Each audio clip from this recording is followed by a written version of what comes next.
doing this. Emily. Are we on? Good evening. I'd like to call to order the Quincy School Committee meeting for Wednesday, June 12th, 2024. Roll call, please. Mr. McGoley. Present. Mrs. Cahill. Present. Mr. Gattro. Present. Mrs. Hubley. Present. Mrs. Lebo. Present. Mrs. Bertios. Present. Present. I'll stand for the Pledge of Allegiance. Pledge allegiance to the flag of the United States of America and to the republic for which it stands, one nation, indivisible, with liberty.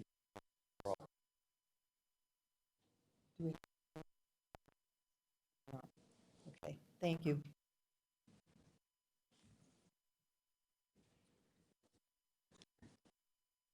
So tonight for open forum is an opportunity for community input regarding the Quincy Public Schools. Community in the context is defined as a resident of the city of Quincy, a parent of a student who attends the Quincy Public Schools, or an employee of the Quincy. No community persons not permitted to speak at open forum may submit written statements to the school committee. After giving his or her name and address, each speaker may make a presentation of no more than 4 minutes to the school committee. An individual may not exchange their time or yield to others. Interested parties may also submit written statements to qscopenforum@quincypublicschools.com. Is there anyone here who would like to speak at open forum? Please come up to the microphone.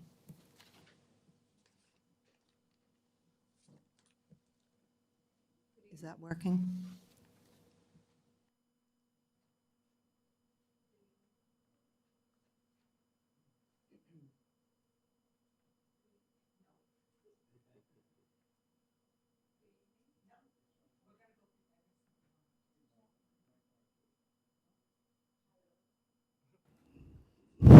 Oh, yes. Okay.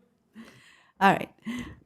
Good evening. My name is Shivpreet Singh, 511 Hancock Street. I'm going to start with quoting from the policy manual for the school committee, which states, maintain two-way communications with the citizens of Quincy. The public will be kept informed of the progress and problems of the school system, and the citizens will be urged to bring their aspirations and feelings about their public schools to the attention of the committee, which they have chosen to represent in the management of public education. In the last subcommittee meeting, it was discussed to curtail public participation by not reading the constituent open forum letters and to reduce the time for residents who wish to speak in the open forum. This feels very concerning and makes me wonder why there's a desire to be less transparent and to reduce public participation.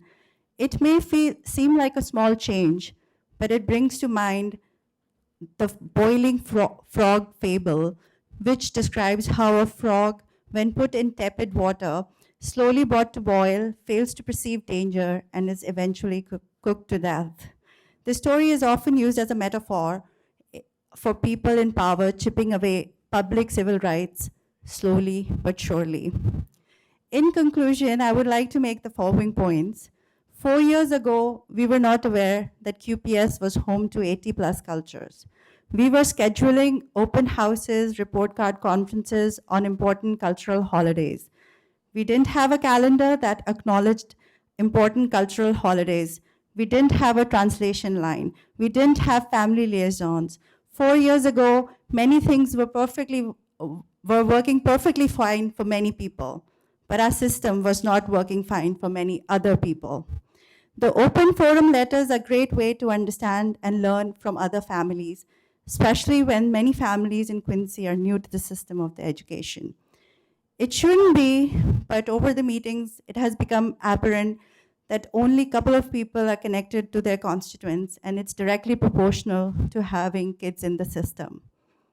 I do want to thank Mayor Koch for his connection with his constituents and for adapting to the changing times. Change is the only constant in life, and yet for many, it seems change is very uncomfortable. I close this by referring to the legacy of John Adams and Abigail Adams, who would have stood with us today to protect the rights of the public, to hold our elected officials accountable.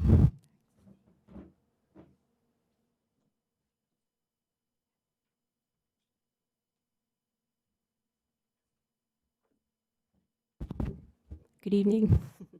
Maria Mulligan, 21 Winthrop Ave. A few days ago, I heard from a friend that this body was considering limiting letter reading from constituents during the comment period of the school committee meeting. As I understand it, the reason being was that the meetings were too long, and that limiting the reading would somehow remedy the problem. Now, I understand the argument of long meetings. I actually agree that shortening the meeting actually makes it more effective. But I also know that the public testimony portion of the meeting is cherished. And it gives us a pathway to participate in our constitutional right to petition our government directly. But then I thought, why not use this opportunity to both enhance the school committee meeting focus and to enhance the workings of the public comment period? To address this challenge, bear with me while I share my observations, a suggestion, some homework, and a history lesson. Let's start with observations. In the last 2 years of trying to offer the city guidance through petitioning on subjects that I care about, I found the process of speaking to elected officials fraught with obstacles.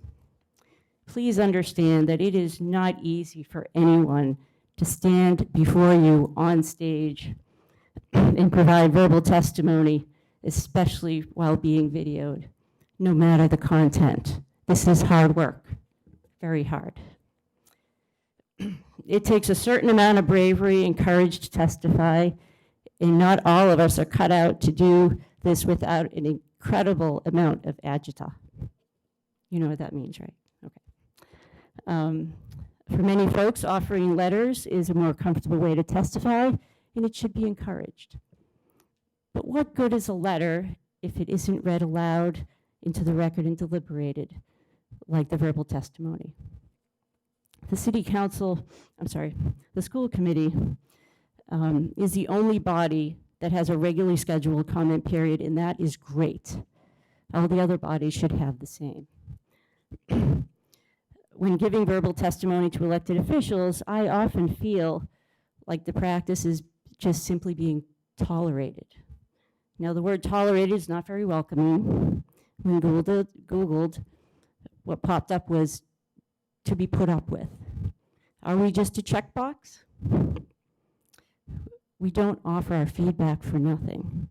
Public comments are constructed feedback. We share them with you so that you'll be able to make better decisions on our behalf. Without them, you cannot do your job for us. They should be accepted in the spirits in which they're given. They are a gift of love for the city of Quincy. So rather than being tolerated, we expect our guidance to be formally accepted, respected, and embraced. By embraced, I mean that feeling you have when it's truly collaborative between the city and the public to solve problems together. For example, when my son was at Wollaston Elementary School, I was looking for a way to help the school in some small way. I was encouraged by Laura and Kathy to join the PTO. That was great advice, and it led to 6 of the best years of my life. Jeff Hennessy created a welcoming environment and simply embraced our ideas unconditionally, and together we were able to raise a ton of money and make improvements to our school while having fun and building our community. That was a great example of how embracing feedback leads to positive change, and that's what I'm looking for. Let's try this. Why not consider offering a formal listening session on alternate Wednesdays to the school committee meeting? The listening sessions could be open to constituents, then giving ample time and space to provide comments, verbally read letters without the barrier of unreasonable time constraints. The school committee would attend, simply listen to constituents, be present in the moment and hear them out. Then the wisdom learned could be brought to the school committee meetings on the alternate weeks for deliberation. This solves two problems. It makes the school committee meetings more effective, and it allows more time and a more welcoming space for constituents to practice their right of petitioning. Now some homework. We're Just one more thing. This is really important. Okay, I don't come here often. It's very important, please. My ask is this. How will you guys help us petitioners go from being tolerated to being embraced? We're about to send students off for summer break with a reading list. I'd like to offer you guys something to read over the summer as well. I recommend a book that's called John Quincy Adams, A Reluctant Abolitionist. Now, most of you know John Quincy Adams as a former president or a lawyer who worked as a representative for slaves. But as Jeff so eloquently explains in his book, few realize the influential years occurred after he was president, when he was in the House of Representatives.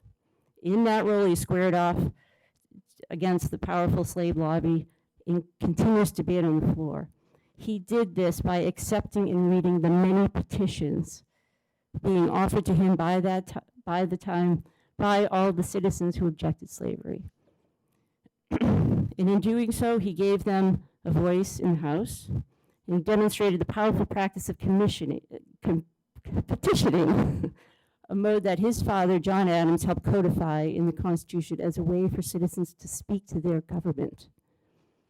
We owe a debt of gratitude to John Quincy Adams, who was a fierce advocate of the practice of petitioning and on behalf of constituents out of their respect for the First Amendment right of free speech.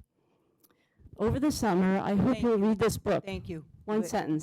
I'm sorry, we're at 7 minutes and 4 minutes is a time allotment. Thank you.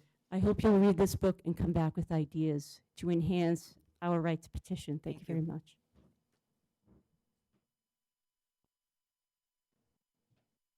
Anyone else?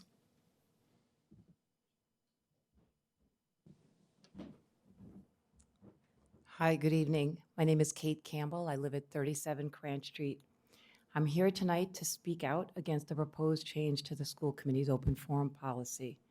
I do not support shortening the time allowed for citizens to speak, or that letters submitted by stakeholders not be read when they are unable to attend school committee meetings. It is obvious that some of the school committee members have forgotten that they are elected representatives of their constituents, who are paid to listen to the public and make decisions based on citizens' input. A change in the current policy sends the message that as a committee, you do not want to hear the voices of parents, caregivers, students, and teachers who are engaged with their school systems every day. The world is a very different place than it was 4 years ago. During the subcommittee meeting, a school committee member said, "We were fine before COVID, and it worked fine for many, many years." I'd like to ask, for whom did this work fine? Perhaps for school committee members not interested in taking time to listen to the public, but not for those who struggle to shine a light on issues and have their voices heard. I disagree limiting accessibility and time for community members to engage with school committee members is not working fine. Over the past 4 years, QPS has been working hard to make the schools more accessible, transparent, and equitable. There are many positive changes that have greatly improved communication and support for students and families. We now have family liaisons to support new immigrant families, translated emails from the district, awareness of cultural holidays when scheduling events, and a more user-friendly QPS website and digital presence. Limiting public input goes against the goals of accessibility, equity, and transparency that QPS has recently been striving to achieve. Moving forward with the proposed change sends a negative message to the QPS community and shines a negative light on the committee's commitment to serving their constituents. Voting to change the policy contradicts school committee members' obligation, as stated in the QPS policy manual, to determine and assess the citizens' desire and act as truly representative body for members of the community in matters that involve public education. Communicating intentionally and mindfully listening takes time. You can't rush through it. If you do, you lose the essence of what is trying to be communicated. Limiting this takes away your ability to hear the authentic voices of our community, and that is your most important job. I ask that the changes not be made to the open forum policy.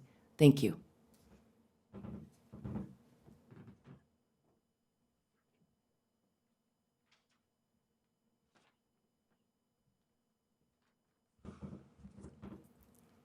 Good evening. Public speaking is a challenging endeavor. Addressing a panel of elected government officials may even be considered terrifying, as my stomach tells me. I can also remember seeing the anxiety many of you showed at your very first debates, running for the positions that you now hold. Do you remember that feeling? You appear comfortable in your positions of power now, but please don't disregard that many of your constituents attending an official public meeting to speak is not feasible. It may be fear or anxiety or work or family obligations or language or cultural barriers that steer concerned Quincy citizens to submit a written statement. This does not make their point of view any less relevant. The impact of eliminating the reading of written statements and simply posting them online clearly indicates that they are less important. The individual or group submitting a statement has zero evidence that their perspective has actually been read by committee members. We understand that you lead very full, busy lives outside of school committee. I hope that the intent of your revision to open forum is to save time rather than silence differing opinions. I believe changes from 4 to 3 minutes or 3 to 400 words is a reasonable compromise. However, I ask that your revision maintains the reading of a written, shorter statement. I very much appreciate that this body of government includes an open forum, and I very much appreciate the time and care that each of you devote to Quincy Public Schools, its teachers, staff, students, and families. We have an amazing school system that we can all be very proud of, and I truly thank you for all of your hard work. I hope you have a wonderful summer, and thank you.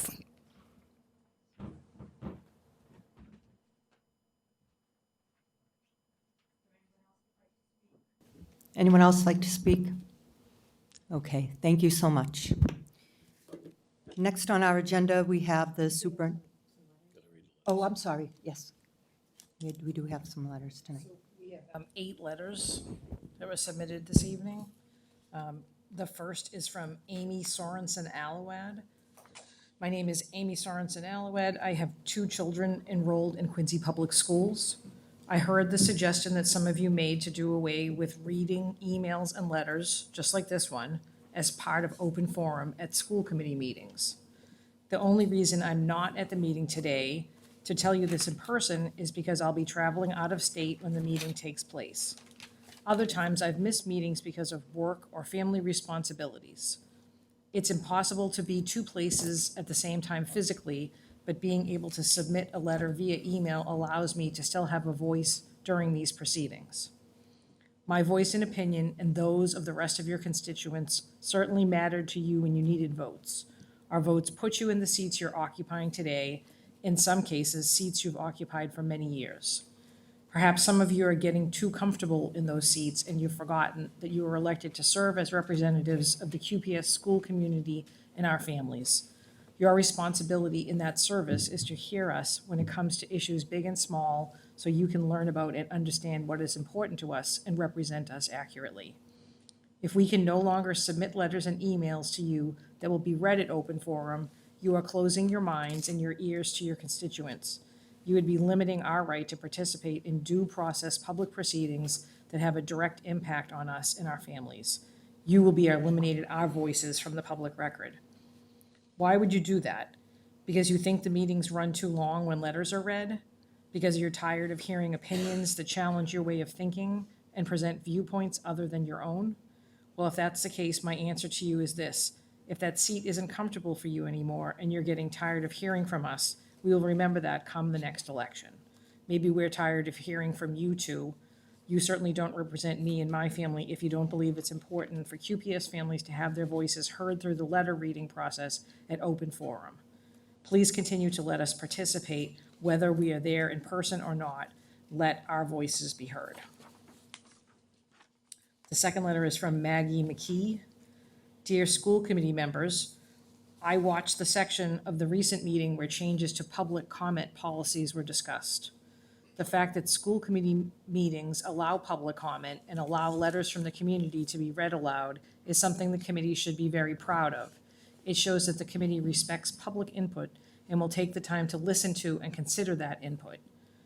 Having letters read aloud during meetings help ensure that school committee members have heard them at least once. Otherwise, the public just has to trust that the school committee members will read them on their own time. And crucially, it allows members of the public to see and hear school committee members' reactions to those letters. For example, in 2020, current school committee member, Mr. Bergoli, said, blah, blah, blah, when a letter about equity, diversity, inclusion was being read out. If community letters were simply posted on a website for committee members to read on their own, the public would not have had that critical piece of information about Mr. Bergoli's views on that matter.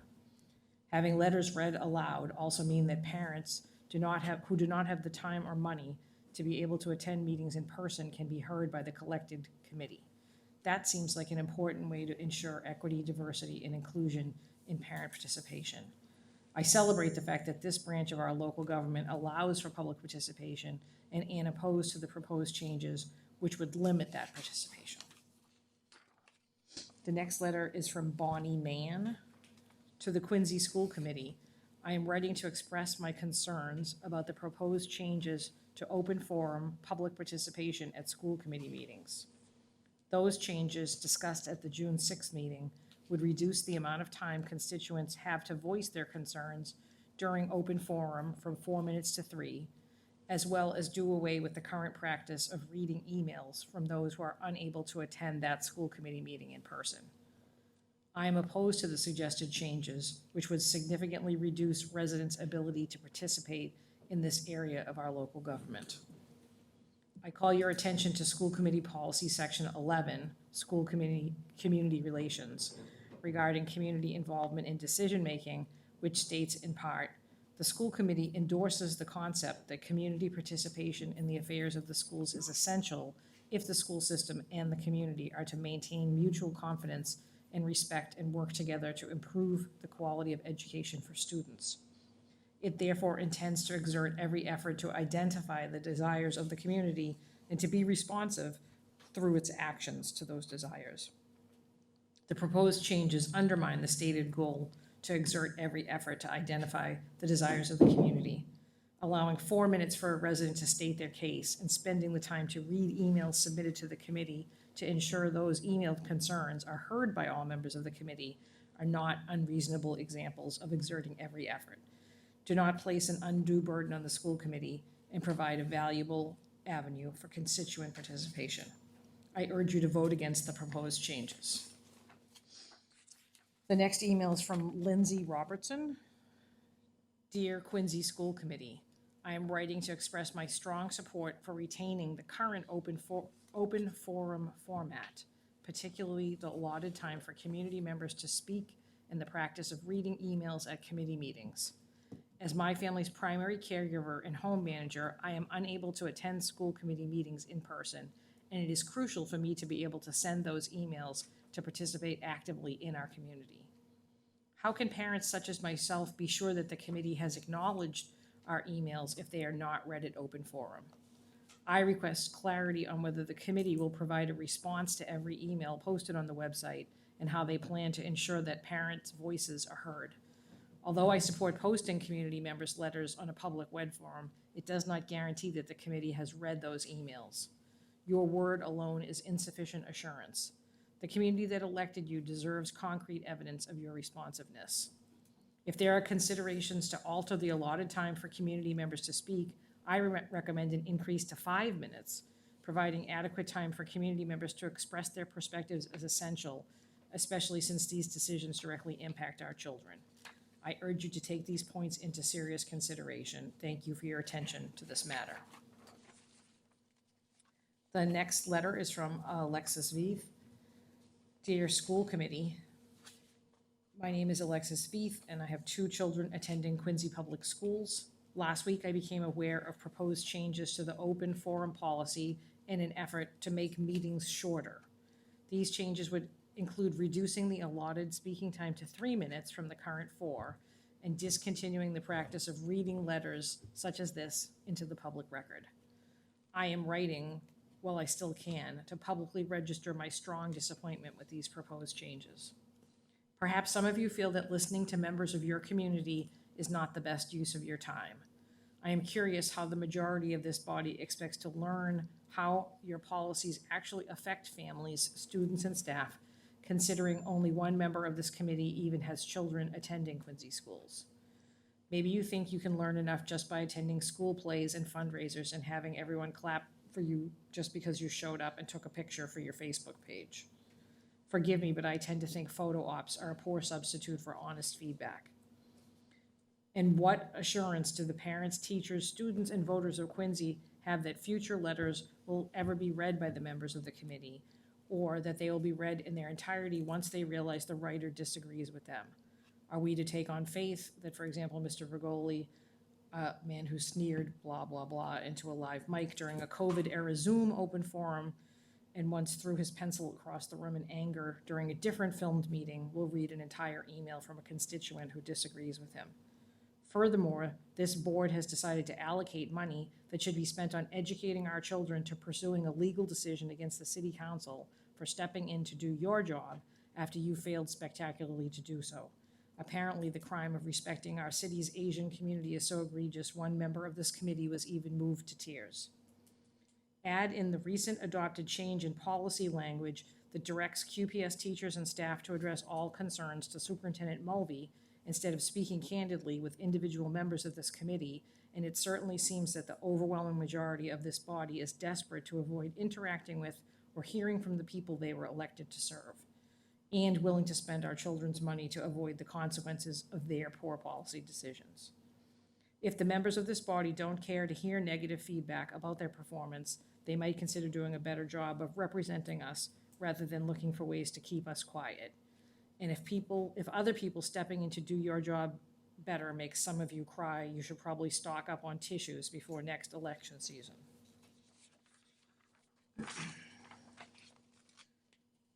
This email is from Tai Leung. Dear Quincy School Committee members, I am writing to express my deep concern and disappointment over your recent vote to stop reading community emails, impose a 300-word limit, and set time limits for speakers at meetings.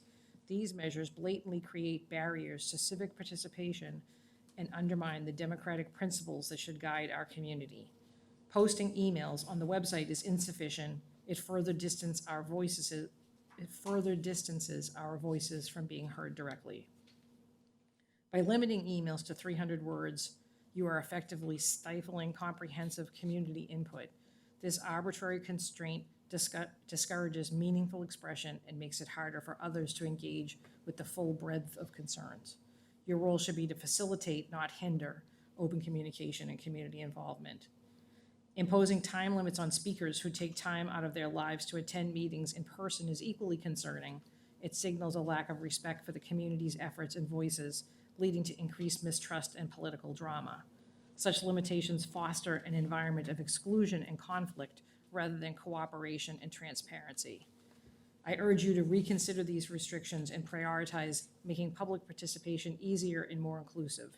Embrace the diverse perspectives and input that are vital for effective governance and community trust. This letter is from Dr. Jana Mulkern. Dear school committee members, I'd like to better understand the impetus for proposing changes to the open forum format, particularly the proposed speaking time reduction from 4 minutes to 3 for those attending in person, as well as the proposed elimination of reading these sorts of letters. I am unable to be there in person tonight, so I am thankful to still have this opportunity to address you and have it recorded. I listened to last week's subcommittee meeting on this topic, and the only real purpose I heard was to return to pre-COVID times. Why exactly would you like to do that? What would make that an important goal? The world made a lot of changes during COVID that have endured since, and most seem for the better. It's how our culture in this country, and even globally, is evolving to be more inclusive and more flexible. I didn't hear a good purpose articulating the why behind this proposed change. There only seems to be annoyance that some letters are too long, or that 4 minutes to make a speaking point is too long, which seems rather petty when we are talking about policy and change that impact our students and our teachers. Or did I miss something else? I heard members propose that instead of reading the letters out at the meeting, they could be posted online before the meeting and would be required to be received by 4 p.m. the day before, which reduces the time residents have to share their thoughts on a topic.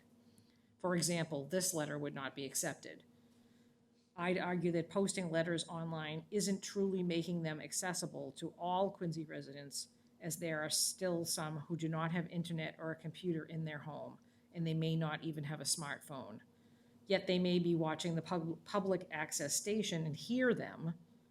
I know a number of elderly residents and some others who fall in this category. You can't make the assumption that the web is a sufficient source of information for all of the constituents you represent. Additionally, the world is striving to make materials in multiple formats to be accessible to wider audiences, so ideally, you would both read the letters at the meeting and post them online afterwards. Those who may have hearing impairment can see them, and those who may have an eyesight impairments can hear them. You could even add translation in multiple languages for the transcript of your meetings to be truly accessible, the way QPS newsletters are now doing. I worry only having letters available in the electronic format is an unintended form of information suppression, because even those with web access aren't likely to go hunt down the website to go read the letters. I wonder if you all as committee members will have the time to read these in preparation for your meetings with other prep you must be doing, and with what I'm guessing are already busy schedules for most of you. I heard someone note that the city councilors don't even have an open forum, and it sounded almost like you'd prefer not to have one here too. I'd argue you should be proud to be offering a chance to engage with the public who elected each and every one of you to represent us. How can you do so without hearing what we, your constituents, have to say on various matters? Kindly reflect on the above and vote to keep the open forum with the active participation it allows today, perhaps even enhancing the accessibility, but please let us not go backward here. We don't want that. Thank you for your consideration. P.S. This letter is longer than 300 words, but I just read it out loud in 3.5 minutes. Not sure what points I would need to cut.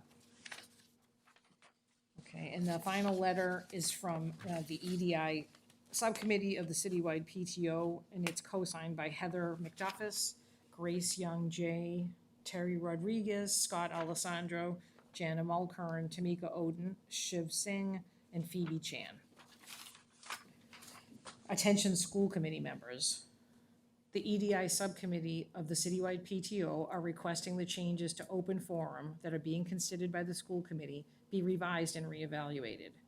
We have considerable concerns that such changes prohibit parent, caregiver, student, teacher engagement, do not support an equitable approach to providing equal opportunity for parent, caregiver, student, teacher voice, and moves backward rather than forward in making changes that support the fundamental tenets of diversity, equity, and inclusion in Quincy Public Schools. The current changes that have been recently brought forward and will be voted on seem arbitrary and unsupported. For instance, the average person reads 500 words in approximately 1.7 minutes. It does not seem that this was researched or taken into consideration when 300 words or 3 minutes was proposed. By drastically changing the current open forum process, you are sending a clear message that parent, caregiver, student, teacher involvement voice and engagement is not a priority or frankly warranted. We would be remiss if we did not remind the school committee that they were elected by voting parent, caregivers, student, teachers, and should in turn be encouraging and creating space and opportunity for those constituents to be welcomed and encouraged to have a voice. Creating such limiting and restrictive policies and procedures prevents such an opportunity for engagement. Why would we want to restrict opportunity when we can create more and encourage participation? We challenge you as the elected members of the school committee to rationalize how this would demonstrate equity and inclusivity. Now is not the time to move backward in Quincy Public Schools and the community. Now is the time to move forward, embracing and providing opportunities for current and new voices to be heard. The changes to open forum being voted on do not do that. We are asking the school committee to recognize that. Thank you for your time and consideration of this request.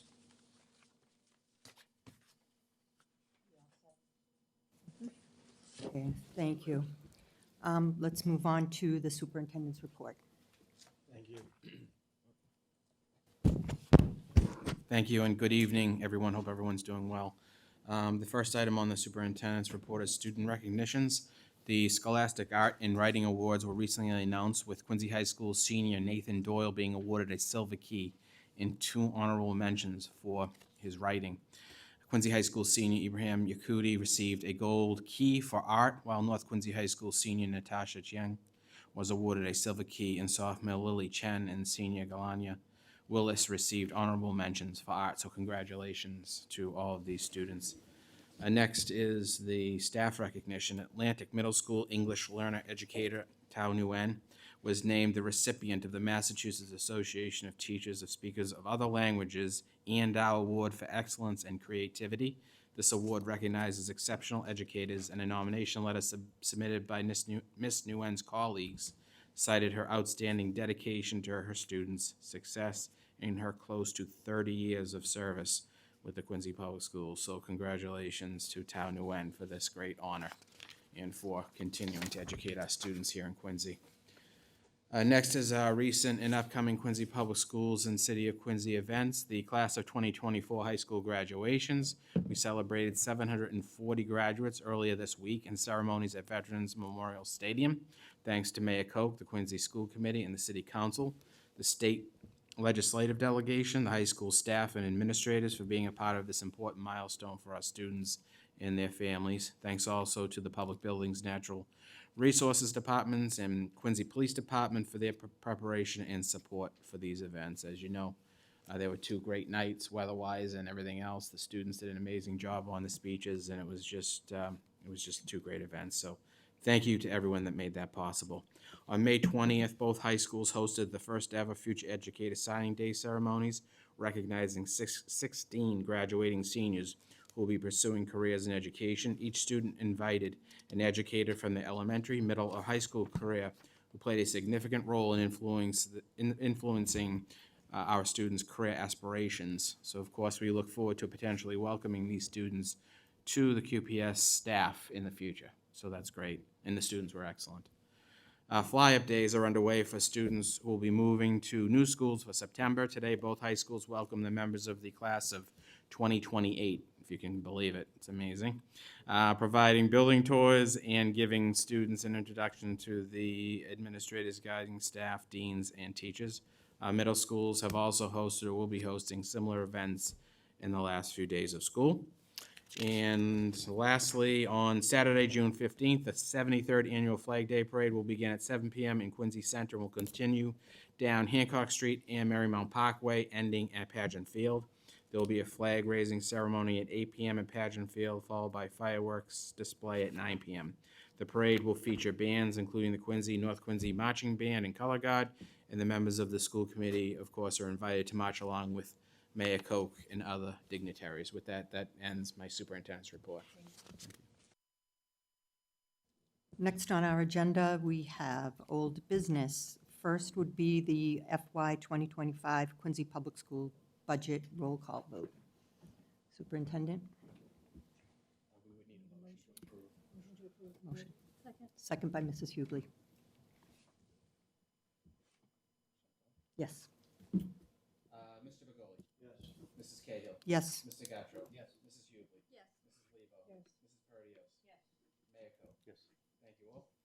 Thank you. Next on the agenda, QPS 2024-2025 school year calendar update. Mrs. Lebo. Thank you.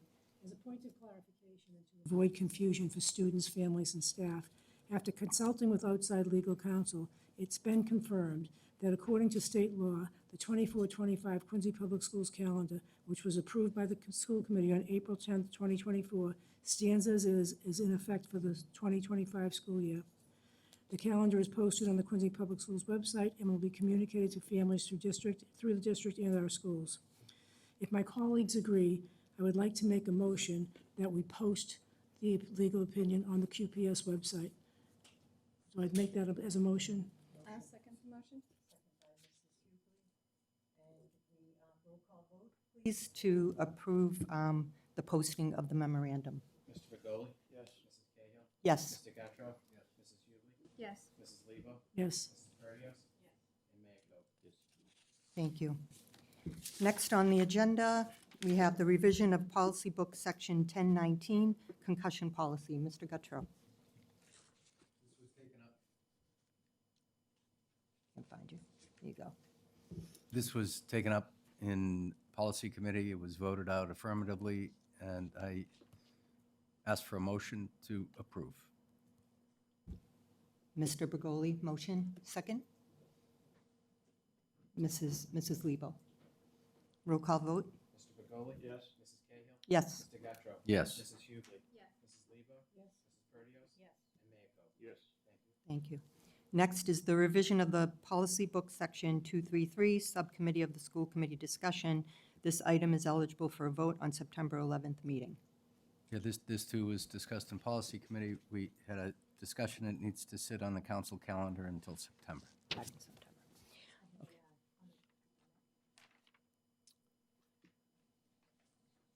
Is that on the subcommittee of the school?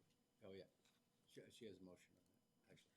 You have to mo- I actually have, I'd like to suggest an amendment, a small amendment on that. So we have a new version that Mrs. Owens gave us. In the last paragraph reads, "The following statement will be included on each subcommittee agenda," and then follows the statement.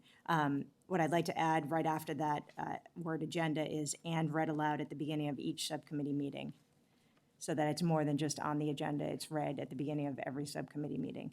So I'd like to make a motion that we make that amendment with the intention of approving after that. Thank you. What exactly are you asking to be read? So the statement, it says, "A subcommittee meeting is not a meeting of the whole school committee. Therefore, per open meeting law, only subcommittee members may sit at the school committee table, discuss, deliberate, and vote." Okay, thank you. Okay, thank you. And that's just going to go to the September meeting. Do we have to vote on the motion, on the amendment? Okay. To amend. Yeah, to amend. Yes, there was a second. Roll call vote? Yes. Mr. Begoli? Yes. Mrs. Cahill? Yes. Mr. Gattro? Yes. Mrs. Hubley? Yes. Mrs. Lebo? Yes. Mrs. Perdios? Yes. And Mayor Cope? Yes. Thank you. Okay. Next on the agenda is the revision of the policy book, section 2410, public participation in school committee meeting. Any discussion? And we'll, to move the item for eligible for vote on September 11th.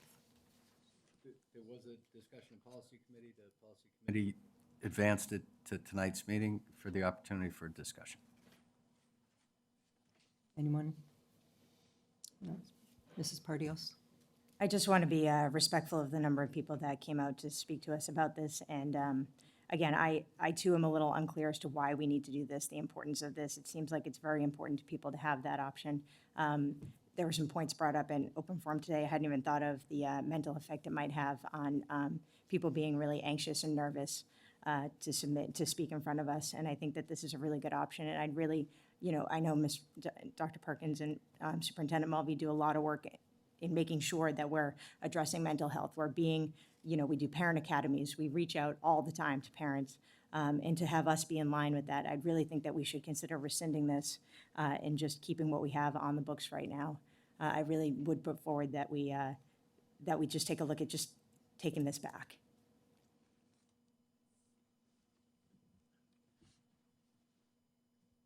Any other discussion?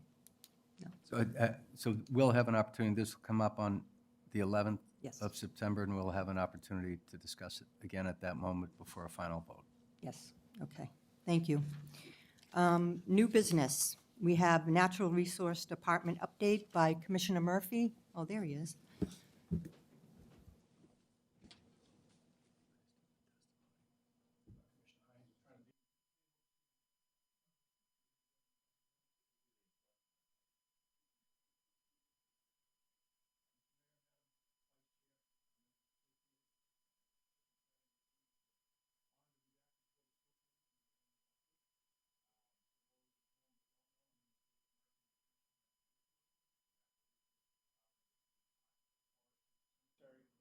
Recreation and conservation efforts. Was very pleased to be part of the team that worked with the school department, Commissioner Hines, and others to prepare for this week's graduation, and want to congratulate all of the families and students that passed through the fantastic Quincy Public School system this week. I do also want to mention that I'm here on behalf tonight of the hard-working men and women of the Natural Resources Department. All of the work they do is done primarily by folks that you'll never get a chance to meet but deserve as equal recognition as I tend to get. So I thought it would be fair to mention that, I stand on the shoulders of others when I come before you. So, and one of those people, we have a new hire in our Natural Resources Department who's going to be working very closely with the school department. You may have heard Michelle Hanley has moved on from the Recreation Department to the Council on Aging. Christopher Rooney is the new Recreation Director appointed by the mayor. Very excited to have him on the staff. He has hit the ground running, and we are very excited for a summer chock full of exciting clinics, activities at the Lincoln Hancock Pool, as well as our free summer playground program, which is really unheard of in today's day and age. And I want to thank the mayor and the city council for their continued support of those recreation programs that we provide that many others do not. So just a few projects that we're working on, particularly the ones that interface with the Quincy Public Schools. We have been working recently with the folks, both the principal and the PTO at Atherton Howe School, to improve the playground amenities at Atherton Howe, install shade structure down there, plant some additional trees down at the playground. It has been a pleasure to work with them. Marshall School, we are planning a relatively significant expansion of the playground there. You may have heard, unfortunately, the grandson of Clifford Marshall, Mike Marshall Jr., expired in a plane crash. He was an avid aviator, and we're working with both the Marshall family and the Marshall School to pay tribute to young Mike Marshall by adding playground equipment with an aviation theme. So that's a project that we intend to be working with the school team down there for the next number of months, probably installing it in accordance with the school schedule, so probably not until the summer of '25. At Wallison School, we just finished an exciting project. Mr. Hennessy and the PTO down there received funds through the Community Preservation Committee to do work in the playground. We've installed a number of amenities, including a series of picnic benches back there with the help of Mr. Hennessy, who is a former neighbor and a wonderful principal in the system. Bernazzani School, we've been working very closely with Mr. Dion. We did a project back there with Troop 42, an Eagle Scout project behind the school. We built another garden back there, as well as we work with the city's new Invasive Species Management Committee. Very exciting stuff, I know, to rid the back of a lot of the growth that tends to creep from the backside of the golf course into the playground and clean that whole area up. At Broadmeadows, we're working with Mr. Hearn and the PTO. You all remember the floods of 2018 did quite a number down at the school and up to and including the landscape down there. We've never really fully recovered down there, so this summer we'll be working to make some improvements down there that you'll see in the fall. We had the pleasure of celebrating Arbor Day with two of your schools, Atherton House School and Lincoln Hancock. We did ceremonial tree planting, and all of the fifth graders received a seedling that they got to bring home and plant in their own yards and hopefully develop into another probably 150 trees for our city. We've been working cooperatively with the athletic director, Kevin Mahoney, on spring scheduling. Spring tends to be the most challenging because you have softball and baseball, and that's when the rainouts occur. You don't have a lot of soccer and football lacrosse games that get rained out, but baseball and softball season tend to be the most challenging. And my staff, Paul Doherty, works hand in glove with Kevin, and it's not easy. with some of the spring weather we get, but we appreciate the work that Kevin does managing their way through the rainouts. I do want to thank the school team and Commissioner Hines. They have allowed my department to participate in the planning process for the new Squantum Elementary School. There are a number of signature trees on that property that they're taking great care to protect during the construction, as well as planning on adding amenities on the backside in the park, and we're very excited about that as well, too. So, outside of directly working with the schools, the golf teams play up at the Furnace Brook Golf Course. We've seen an explosion in the amount of junior members that we have at the golf course, which is great news. We continue to grow that. The clubhouse building should be completed in January, and why that's important is the golf coaches, who sometimes are at the whim of Mother Nature, will now have simulators. When their practices get rained out, they'll be able to use the simulators in the clubhouse so that our combined girls team and Quincy High boys use Furnace Brook as a home now, could practice even on those bad weather days. So very excited about that. And I know the superintendent mentioned it, but I would be remiss if I didn't give a shameless plug for the Flag Day Parade this Saturday. Greatest event on the school calendar. So those are the main issues that we're working with, and I'm happy to answer any questions if the committee has any. I have a question, but before I go there, I just want to say how beautiful the city looks. I mean, really, I'm so proud to throw through the city with an outside friend, somebody from another town, one of my family members from out of town. I am so proud of how the city looks. It really is beautiful. So I want to thank you and the mayor. It's just beautiful. It really is. Almost everywhere you go, it's beautiful. The flowers are wonderful. The trees are looking great. They're all coming back. So I'm just thrilled. I just want to thank everybody in your department for that, because it's well appreciated. Thank you. And my question is, I'm so glad that we have somebody new, not that Michelle wasn't great, but coming on to the Recreation Department, because we really would like to, Mrs. Hubley and I have asked before, and it's our fault for not following up, but we really would like to get to that with that person, with the Special Ed Parents Advisory Council. They have a couple of concerns. They would really like some more adaptive programs. There's one in particular they want, which is an adaptive bicycle program to teach students with disabilities how to ride bikes. Also maybe to understand that when we have a recreation program for students with disabilities, those children in our schools are sometimes 4 years old to 22 years old, and it's difficult to mix them. So they would like to have a younger group and a lot older group, so those 18 and 19-year-olds feel comfortable going out to play when they're not there with the elementary school students. So those are the two main concerns. That's the only concern, actually. So if we could get together, Mrs. Hubley and I have been asking for this for a while, with the CPAC, the Special Ed Parent Advisory Council, to meet with Chris when he has time. I'm sure he's just onboarding and getting a lot of stuff done. So, but if you could work on that for us, we would really appreciate it. I'd be happy to.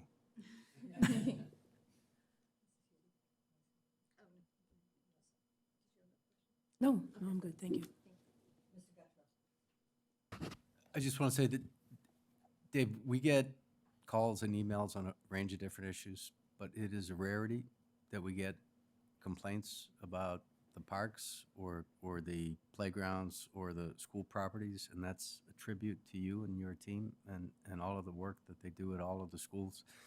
And I know that, Emily just said it, but enormous gratitude for all of the work that's done year in, year out. And I agree with Emily, the city looks beautiful, the flowers planted everywhere. I mean, you have a good, incredible team. So, and thank you for all the capital upgrades, and I'll echo what Emily said about rec as well. Thank you. Thank you. First time I've gotten to say the grounds, echo my colleagues, look fantastic. School grounds always look amazing.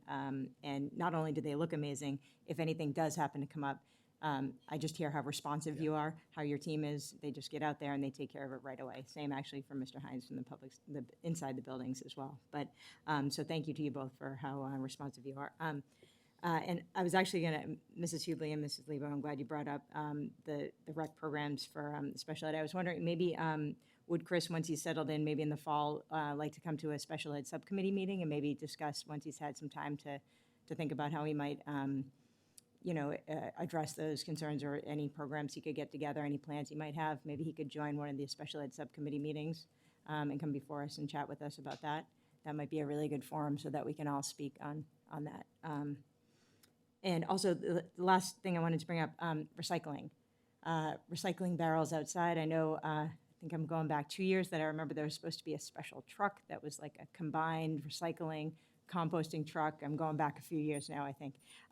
So still don't see any recycling barrels out there on the ground, so I'm just wondering if there might be an update on what our plan is for better recycling on the grounds. So we definitely have recycling barrels in some of the parks that get the most use. You've seen them at the stadium, you'll see them at Adams, you'll see them in Pageant and other locations. We don't have them deployed citywide because we often see more mixing of trash and recycling than anything else. I will say one of the neat programs that we've done in partnership with the Free Jacks, we've developed a program with the Scouts, which is both a fundraiser for them as it relates to the amount of cans. I'm not sure what's in them at the Free Jacks games, but there's a lot of cans that are sold at the Free Jacks games. So the amount of recycling that we're doing continues to increase. We're not obviously at 100%. Because I do think there are a number of practical issues that we don't have solutions for right now as it relates to how the barrels are used, quite frankly. Even the recycling barrels we have out, we find that there's a fair amount of trash in them. So we'll continue to try to do better, but I think we've made some important strides at the main facilities recently. Yeah, for sure, definitely at the parks, just definitely at the playgrounds and stuff. It's heartbreaking to see just bottle after bottle going into the trash can when we're, picking up kids and stuff like that. So it'd be great if we could find, I know, some solution, but it's challenging for sure. So thank you for continuing to look at it. Appreciate it. Thanks. Mayor Koch. Thank you, Madam Chair. Thank you, Commish. I know that you've taken on a role that covers a lot of territory in the city. I don't know if any of the members were here a number of years ago when there was quite a discussion whether to turn over the grounds to the park department at that time. If you remember those, you drive around the city in the summertime, the grass was 3 feet high at every school. They'd hire people at overtime that nobody wanted to do it, to cut the grass for school opening with very little trimming, et cetera. So, aside from the schools and what happens inside, it wasn't fair to the neighbors around those schools, what those school buildings looked like at the time. And we've come a long, long way. So I appreciate your work. I appreciate the work of your members of the department. And I know Mrs. Lebo mentioned the beauty of the city. Be remiss if I didn't mention the Public Works Department too, which works in concert with your department, cleaning the city and maintaining the city. Thanks, Commissioner. Well, as the Commissioner Hines and Commissioner Graziosi will tell you that if it's not up to that standard, we'll get a call from our boss letting us know that there's a certain standard that he expects. No matter the hour of day. I was going to say that you guys do a great job, but we know where it all comes from, right? So if the leader of the city wants things done, we get it done. So thank you so much. Thank you for all Thank that you, work. everybody. Yep. Thank you. Thank you, Commissioner. Thank you for the kudos. I'm sure you'll be gone and won't hear mine of yours. That's okay. All right, next on our list is Public Buildings Department update by Commissioner Hines. May I ask an indulgence? Can we allow? Of course. The Quantum School presentation first so these folks can. Come on up.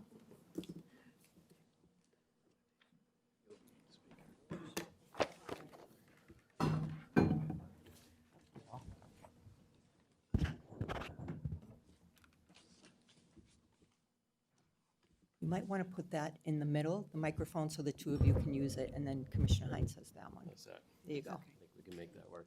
Okay. Good evening, everyone. Thank Hi. you for having us. Good evening.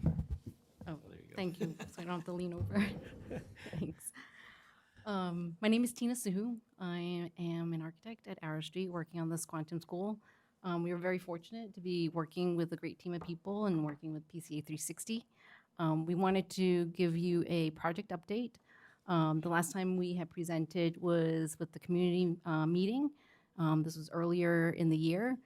So we've made a lot of progress. We've had a lot of meetings, a lot of discussions, great feedback that really had shaped the design of the new school. Let's see, I think. Yep. There we go.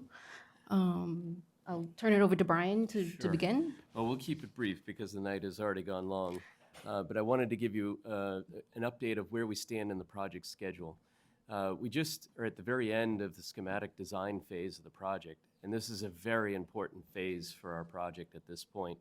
At the end of next week, we're going to be providing the formal submission to the MSBA for the schematic design package, and in there includes the total project budget and everything that lays the foundation for the future project. During the summer, the MSBA staff will be reviewing the project, we'll be receiving some feedback from them, and will result in a project scope and budget agreement that will be formulated with the Mass School Building Authority. So in the month of September, we'll be going to the City Council for an appropriation of funds for the project. So at that point, the project will move full bore into the design and lead up into the construction drawings and then the bidding. The team has worked very hard. From when we presented to you last till now, we're about 3 months ahead of schedule from where we were. And it's just a reflection of how hard everybody at every level, the city, Arrow Street, and the project management team as well, to get the project here. We're doing our very best to move things along. We're happy to report that we now have the project design in sync with the school year. The project, when it first came out, we were sort of beholden to the MSBA Board of Directors timeline, and it just didn't quite work with the school schedule. So by advancing some of the work that's been done over the last few months, we're now in sync. So by the end of the school year next year, our plan is to be working on site, beginning the enablement work in preparation for the new school, which will be beginning in the fall of next year. So we're very happy to report that. So with that, I'm going to turn it over to the design team to show you where we're at with the design. Thank you, Brian. Yep. I like to begin with this slide just so that you are very familiar with the site, but also be able to just vision what's there currently and what will be upcoming. From here, I'd like to talk through, this is an illustrative landscape plan and site design.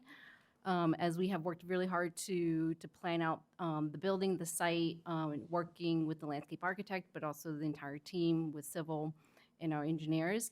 Most importantly, what you start to see here is that the building sits on the current existing site.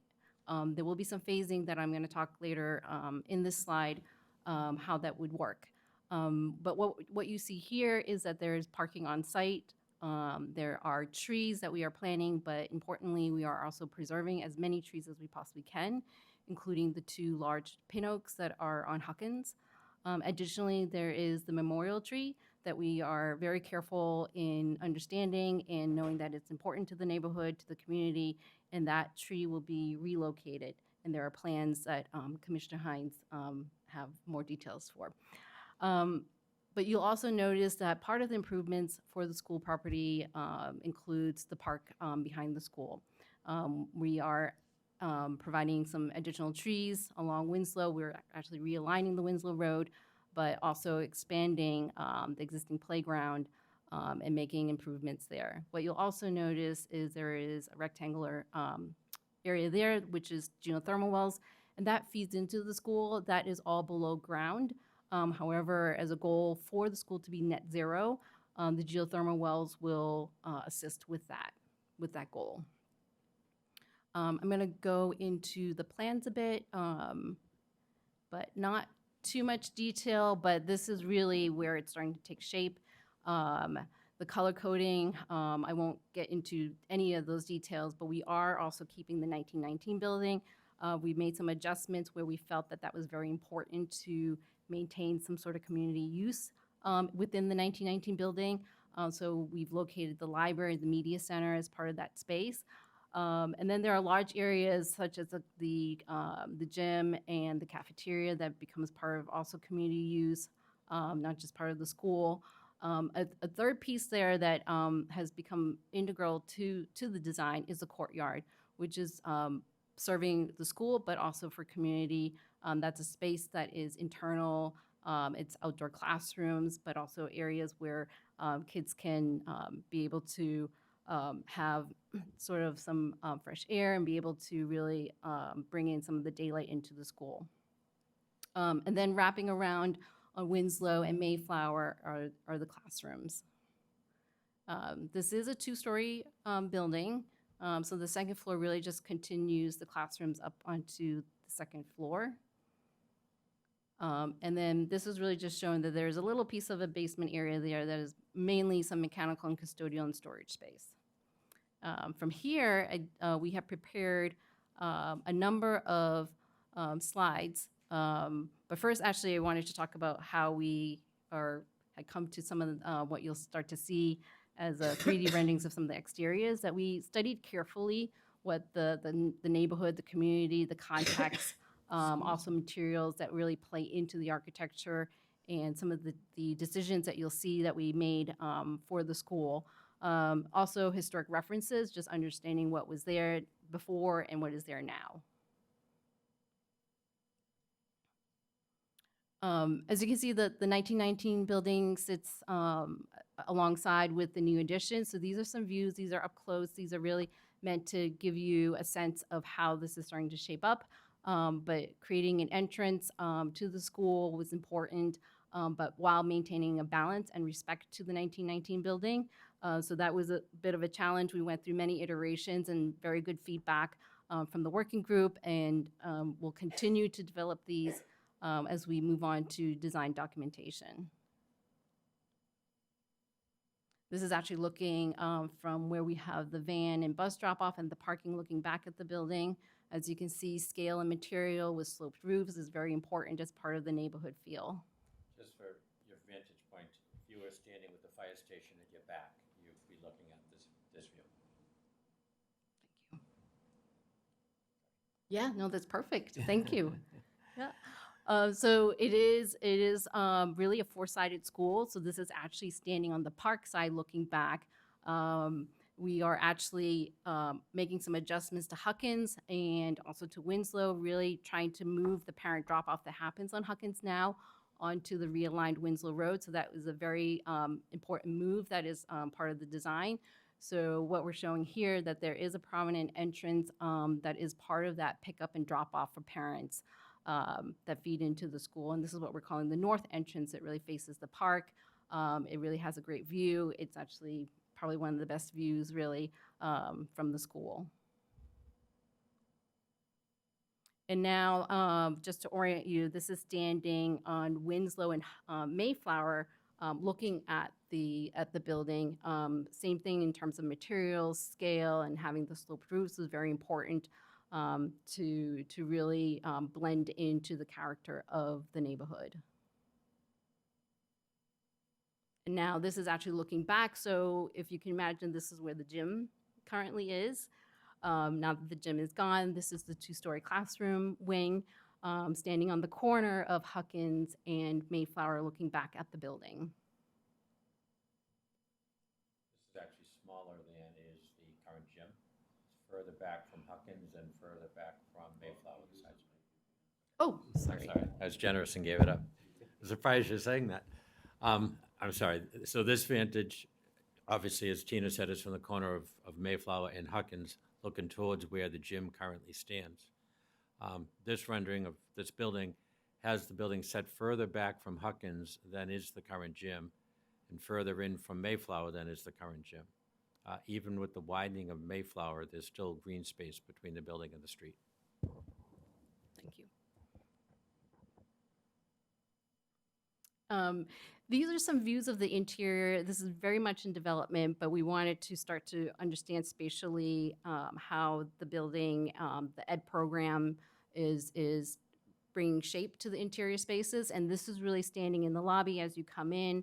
One of the driving designs is having this main street that really connects you from the main entrance on Huckins to the north entrance, which is where the majority of the parent drop-off and pickup would be for students. So this is meant to be the circulation space that really connects the whole school together, where you get glimpses of the courtyard to the left. To the right is where you have your cafeteria and your gymnasium, where you have those communal spaces. I'll also point out that you could see the door there that we're actually salvaging from the 1919 building and implementing it as part of the media center that is that leads you into the 1919 building. This is sort of stepping into the school through that main street and taking you up to the second floor where we have additional classrooms, and really creating this connection between the floors was really important. Having this big open area where you could see the circulation, you could see the activity happening.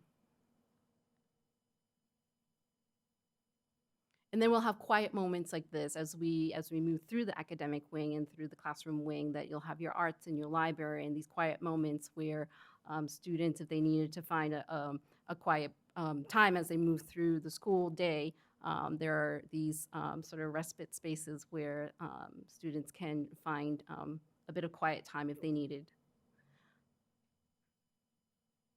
And this is a view into the cafeteria or the cafetorium. Sort of off the page there is the stage, but this is really bringing nice light in from the courtyard as well. So these are areas where we'll continue to study as we begin to really create a concept and a theme for the interior. And this is actually in the 1919 building, so this is the media center. We are opening up the roof and really creating this big space that doesn't exist now. It is carved up with classrooms, but we thought to really appreciate the 1919 building and the structure of the roof, we wanted to have this as part of the media center. And this, again, also as we begin to design the interior spaces and create a theme and a concept throughout the school, this will start to evolve. Just a quick glimpse of the classroom as this also begins to take shape. It's really just a white box at this moment, but the things that we're thinking about as we speak with teacher and staff to understand their needs, it's, a lot of times they say storage, so we will be providing that those types of needs, but also in terms of the students, how does that begin to feel? So we'll have go through color concepts and theories and understanding how that can best serve the students and the staff. From here, I'd like to talk through a bit of the phasing. So I think there might be some questions like how can we build a school on an existing site where the school lives currently? So first, I'd like to begin that it is important to maintain the park and the playground, that's open during construction and remains accessible to the community. Some of the few steps that are here is that there's going to be some early work. Some of the early work would be in the park where we need to drill the geothermal wells.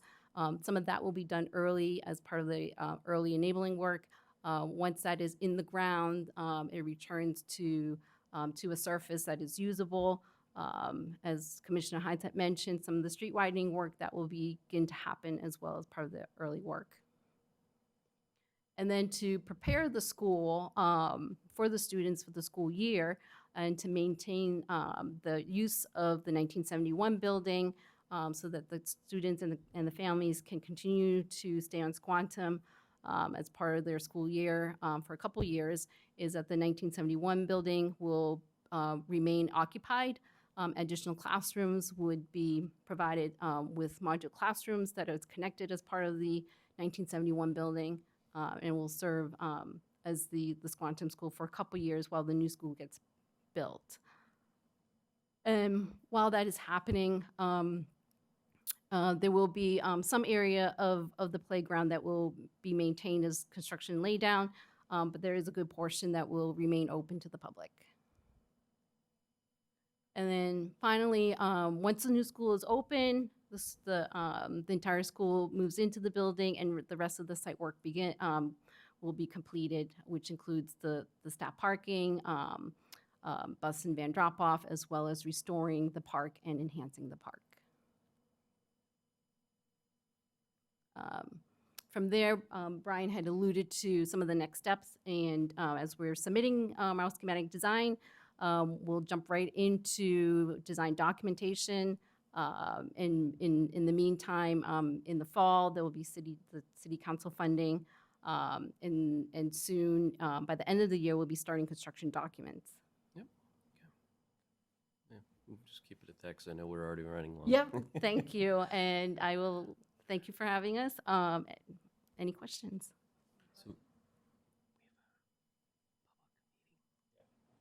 So I have a bit in my presentation about the Squamish School project, but I think it's probably more appropriate to say it right now. First and foremost, I want to say that there is another public community meeting scheduled for Tuesday, June 25th at the Squamish School gym, starting at 6 p.m. It's being hosted by Councilor Harris and Mayor Koch. The topics of that meeting are both an update to the community of these wonderful design plans, but also to advise of that early work that is happening. We've done the geothermal well testing pits have happened. This summer, starting July 5th, is underground stormwater pipe construction is happening. So we want to advise everybody as early as possible and as frequently as possible about the potential impacts. So that's the initial part of it. Another matter on this Monday's council agenda is the request for an appropriation of $1 million towards the Squamish School project, which will be part of the eventual funding and reimbursement calculations with the MSBA. But that funding allows us to continue with this early work. For instance, we've already taken out the underground oil tanks that were abandoned in place many years ago, the geothermal work, all of that. We need funding for that. And one of the things that Brian had mentioned was the accelerating this schedule. One of the ways we did that is to anticipate approval with the MSBA and to engage Arrow Street now to begin now the next phase of documents, the design documents. Right now, we're just in schematic. We can shave 3 months off the schedule by anticipating that and getting them rolling now. And with the cost of goods and materials and labor, 3 months, believe it or not, will be a significant savings at the end of this project. And it also helps, as Brian mentioned, to align the construction schedule and the early enabling work more aligned with the school calendar. So I anticipate success there. I've spoken to a number of councilors who are supportive of it. I have no reason to believe that they would not support the project at this point. I also want to thank Commissioner Dave Murphy. He's not here, so you'll have to tell him because he won't believe me. He's been great to work with, as has been the park board. As we said, between the school property and the park is Winslow Road. Everything north of that is under the jurisdiction of the park board. They have reviewed the plans. They've had a presentation done to them. They are supportive of the temporary impacts on the park. They are supportive of the underground geothermal system remaining in the park. It will be loomed and seeded over. It will have no impact on the park going forward.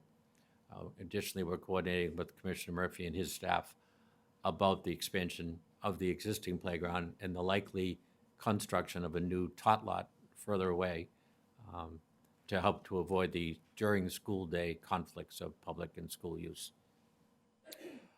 Beyond that, I just have to give kudos and many, many thanks to the people next to me and their teams. PCA 360 is keeping on me, keeping on everybody to keep this accelerated pace up. We are far ahead of many of the other communities that were voted in at the same time the Squamish project was. And Arrow Street has just been phenomenal. They have been receptive, professional, will pivot. You know, the little trip one day on the design floor, we went, They were back 2 weeks later with a substantially better one. The redesigns, the reboots, the listings were all our nuance, and getting what we're looking for, they've been amazing. I will say this plans you see now, the elevations are not 100% finished. There's more work to be done on the outside or the exterior design of the gym. It's a large massing, and we need to address that. But they're definitely up for the task, and I really think we couldn't have had a better partner to fit this project in that neighborhood as we are. So, thank you. I would mention the tree that was brought up, the memorial tree, particularly or specifically that was a tree planted back in the day by the classmates of Patrick White. It's down near the 1971 building. It quite likely would not be impacted directly by construction, but it runs a great risk of being harmed or killed. I have spoken with Patrick's father directly on the phone, and he is completely supportive of uprooting that tree and transplanting it. Regrettably, the parents are now divorced. I have not yet spoken with the wife. He has assured me he will do so, and we will follow up to get her blessing as well. I've also put the word out to, Squantum can be very close at times. We put the word out to a number of Patrick's friends. So everyone's aware of what's going on, and they know we're mindful of that tree. Yep. Yes. Thank you for the update on this. I've been wondering where it's at, and I'm really glad to see all the work. I really enjoyed seeing the inside view now that you kind of know where some of the rooms and the spaces are going to be. So that was really great to see. I think the exterior is looking fantastic. It looks like a home, on the outside, and that's, I can only imagine in the neighborhood it would fit right in. And I love that, as you, Mr. Hines mentioned, you pulled it back a little bit from all the streets, so there's some green space, which is phenomenal, and the drop-off of Huckins, where it kind of currently is much safer for those kids. So that's, those are some really great things that I was watching for that I'm glad you guys have addressed. A couple questions I had. And you mentioned the community meeting that's happening, and you knew I was going to ask, so thank you for saying when that was. Has the public yet seen the interior views that you have yet? Okay. Not as of yet. The Okay. last community meeting we had, when they saw renderings, did not include anything near what the interior currently is. Okay. I think that from what my just initial kind of look at it, the community spaces and those quiet spaces you mentioned seem super appropriate for a middle school. I'm not sure in an elementary school how those could be used, and I'm just wanting to make sure that you have some teacher input on that too, just to be sure that, it's great to have some window seats and that type of stuff, but just to be sure that, those kids that age can't really be, we're not typically leaving them at a space like that, which in middle school maybe we could. So just to be sure that they're appropriate for the age levels of them and the scale of kind of that lobby, for a tiny little, kindergartner might be pretty overwhelming. So just, making sure that that would be something I'd be concerned about getting some input on, just the scale versus the size of the kiddos that are going to be coming in. But like I said, the classrooms looked, in the media center looked very small, the bookshelves small and that type of stuff. But I think that could be kind of overwhelming for a kid kind of coming into a big space like that. So I'd love to just address that before we Yeah, move on. please, sure. Yeah. We have weekly or bi-weekly project team meetings, depending on how busy we are and how quick Arrow Street is. At each one of those meetings, both Dr. Perkins, I got it right, and Superintendent Mulvey and Principal Steve Sylvia are at those meetings. They've had a number of listening sessions with the faculty in the building and out of the building. It's very much a collaborative effort in planning and design. So I appreciate your question, but those conversations have been had. Okay, that's great. Just to be sure we're thinking about that. And then my last thing, so two things actually. One was a question. So you said the expected construction start would be around July of next year. And then that kind of blue line extended like forever off that slide. Is there like a date that you're expecting to have students be in the new building? Do you have that date? Yeah, fall of 2027 is Okay. for the students to move to the new building, but work will continue because we have to remove the 1971 building, and then we have to restore the parking area. So there's some things that will have to happen in that fall while the students are in the new building. Okay, So work will go on till pretty late into that year. okay, that's Okay. great. Again, I'm going to interject if I might. Part of that phasing was shown with the modular classrooms, and we studied that option early on, and it really is the most economical solution for us, particularly with a strong desire of the community to stay on the peninsula. The team's done a great job of field trips and educating people who would be impacted by the modulars. They did site visits in actual deployed locations with the PTO and staff and faculty and parents who loved them. They are standalone. They meet the fire code, they meet the building code, they meet the Department of Education requirements. They are themselves air-conditioned, which the current school is not.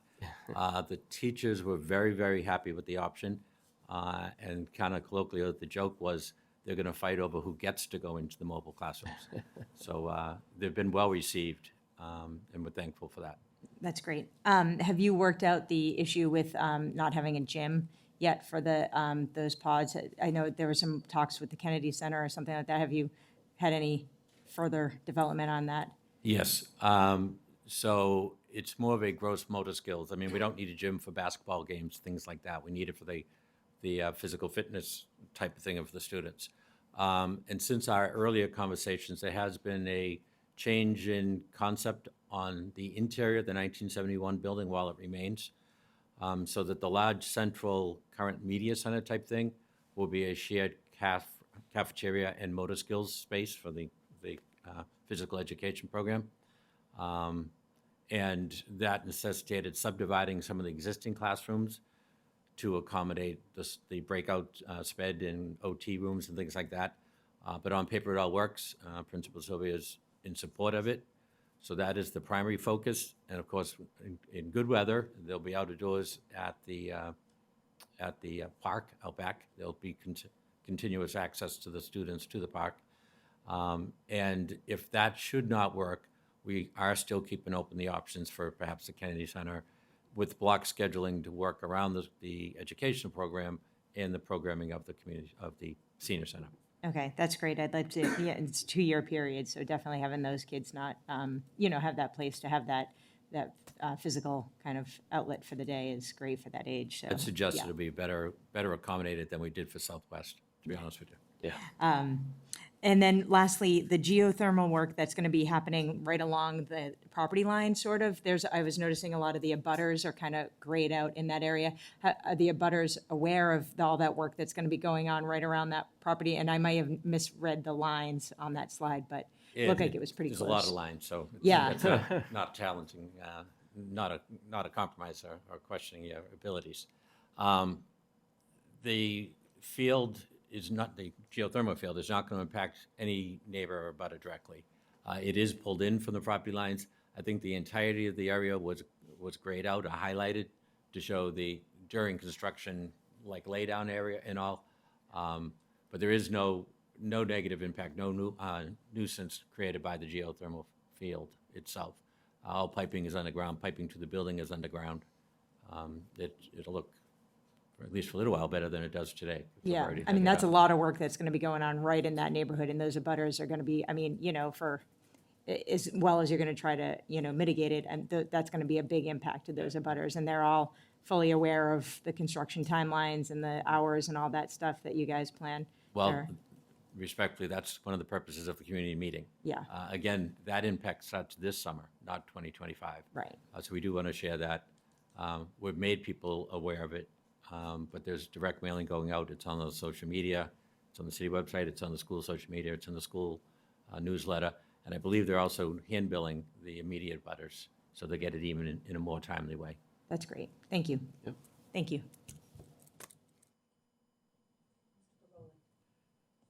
Couple of quick questions. How high are the ceilings? In which area? Cafeteria. In the cafeteria? Yep, that's a great question. Thank you. Yep.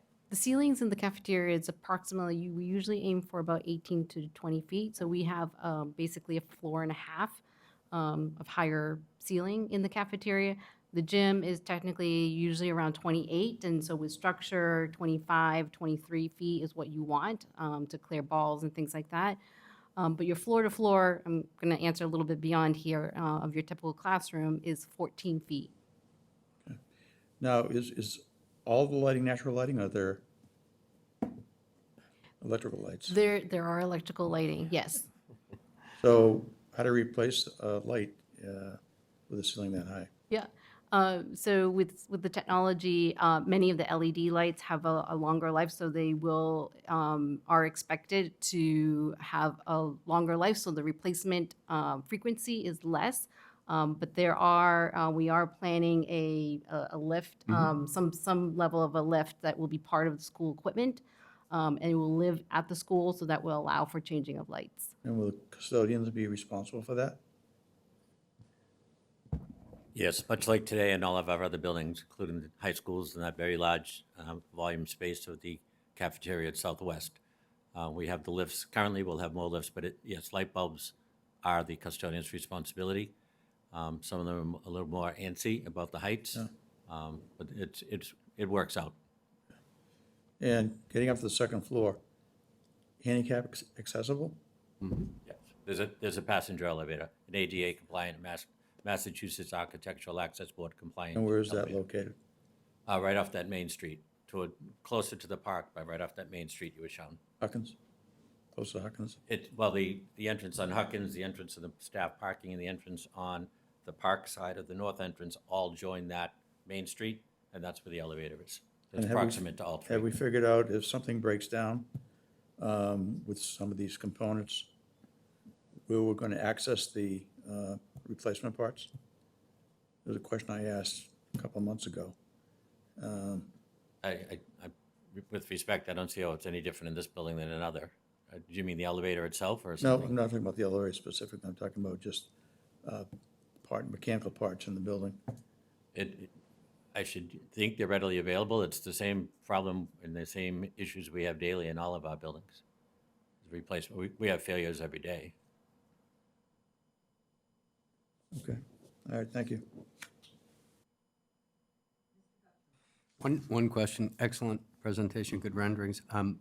You said the gym that we're going to go into for the community meeting is being demolished. I didn't see it in the schematic. Where's the new gym going to be? You want to bring the floor plan back?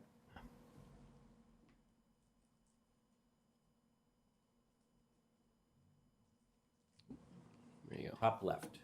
Excuse me, So I'm top sorry, right. top right, I'm sorry. There's the gym My right there. dyslexia. Yep. Oh, so along the back. Along the Yeah. back towards the Yeah. park. I got it. correct. Yep. That's Winslow. The most distant from any of the homes, where it is Correct. the largest mass. Yeah, got it. And if you notice also, the way this is laid out, the gym, the music room, and the cafeteria are all on that right-hand side of that central corridor, which is what we're calling Main Street. And there's doors that will isolate that Main Street and that community space from the rest of the building, the community spaces versus the educational spaces. So whether it be rentals of the gymnasium or voting or after-hours use of the facility by the community or whatever, the community space is available with gang bathrooms, with supportive kitchen area, and the educational portions of the building can be locked off. Great, thank you. Thank you so much for the presentation, greatly appreciate it, and thank you for giving us the heads up on the community meeting on the 25th, so thank you for that. Just a quick question, the modular classrooms, how many of them do you think we're probably going to need, and for what classrooms? Would they be like for the older grades, or Yeah, it's approximately 10 classrooms. probably 10 of them? Yeah. And Principal Sylvia is making the determination of what classes would be going there. And even in his own mind, as he's working it through, which grades they are have changed at different times for different reasons. But he runs the school, frankly, from my perspective, it doesn't matter to me which grades are in there, as long as somebody is. He's making the selection of what grades are best. Okay, thank you. Mayor Koch. Thank you, Madam Chair. Thanks, Commish. And I just want to make a couple of comments. One, Brian, this isn't your first rodeo with us. You guys have done great work. Our street's been very impressive to date. It's seamless, really, the team.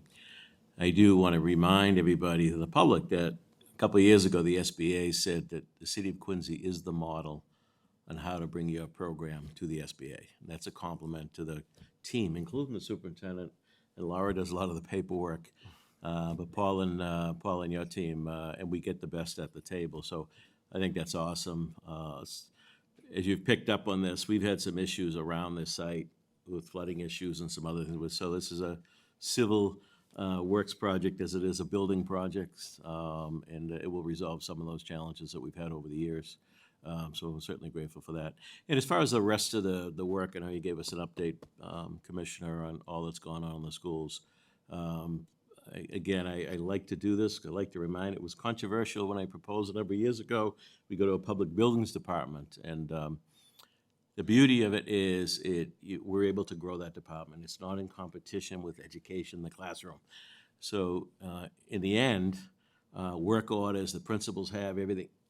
Things are happening much faster. The work's getting done more efficiently and effectively. So I think we've, as a city, we're operating on all 8 cylinders, and public buildings is doing remarkable work, because it's we get more than 80 municipal buildings that you guys maintain. People forget the biggest ones, of course, are the schools, particularly the high schools, and they're a project in themselves. You could have a whole team in the high schools full time, for that matter, with all the systems that you deal with. So I just want to say thank you for the leadership.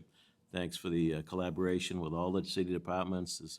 Those old days of silos are gone, and I think that's just tremendous for everybody, so thank you. Thank you. I will say, I did acknowledge Commissioner Dave Murphy with the Parks Department, Department of Natural Resources. I have to equally thank Commissioner Al Grazioso and his team, Larry Prendeville, because as the mayor did allude, it is a multifaceted project. It's a park project, it's a street widening project, it's a drainage project. We have partners in National Grid and other utilities that we're trying to move a little quicker, but we're all sitting at the table together for the undergrounding of the electric to allow us to widen the streets and all that. So there's just, it's so many moving parts, but it is really going smoothly. So, thank you. Yeah, I just want to reiterate what the mayor said. I was in central office administration before we moved to this model, and every year on the budget, we cut all the maintenance stuff so we could save teachers. I know. And it just got, I mean, you can't do that at home, but we did. That's what we did every year. We cut that stuff, and so we could save teachers and get them in the classroom. So this is the best thing I think that's ever happened to the city. And when I hear about other cities having troubles around this stuff, I just say, figure it out. So thank you, Mayor. Yeah, thank you. Oh, Mr. Begoli. Question, we have the status of the work in the school buildings. I looked it over and it was very impressive.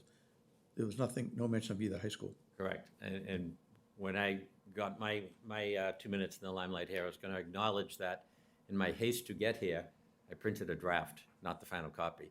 So not only the high school is missing, but there's typos everywhere. So I am embarrassed. I'm old enough to say, I'm saying it up front, I apologize for it. I will get you a corrected one that addresses the typographical errors and does put the high schools there. I'll get it to you likely by the close of tomorrow. Thank you. That took the sting off my having to say it up front. All right, thank you so much. I think Mrs. Perdios? I'm sorry. We're going to go through some of the work that you did. I know that we went in detail on the Squantum School, but I didn't know if you usually kind of go through a little bit of each of the schools, especially for the public at home who might be watching. If I may, I'm going to dismiss my friends here. Enjoy your safe home. Thank you very much for having us. Thank you so much. I quite honestly didn't plan to sit here and read line by line what we presented to you. You know, the first couple of paragraphs speak to our global projects, our global initiatives with the water and asbestos and things like that. If there's any particular item, I'd feel free to email or whatever to you about it. Particularly the high school schools are not in front of you. I will say though, as I say each time I'm up here, that the Department of Public Buildings is funded and is a standalone department from the school department, but we work very closely, we work collaboratively with them. I print and review and am informed by all the school improvement plans that the individual principals submit. Some of them have gone from minor things to major renovations of buildings. It's a little beyond the scope of that, but I am informed by that, but they are not my sole driving force. I still need to do code compliance. I still need to do ADA accessibility issues. I still need to do asbestos remediation. I have to do the not pretty things that nobody sees in the boiler rooms or digging up floors at Quincy High School to change sewer pipes. So there is, as much as the City Council and the Mayor has been very, very generous in funding the department, it's not an unlimited bucket, and I do have to make prioritizations. And it's not always immediately what's on a SIP, but we do look to get to each item on them.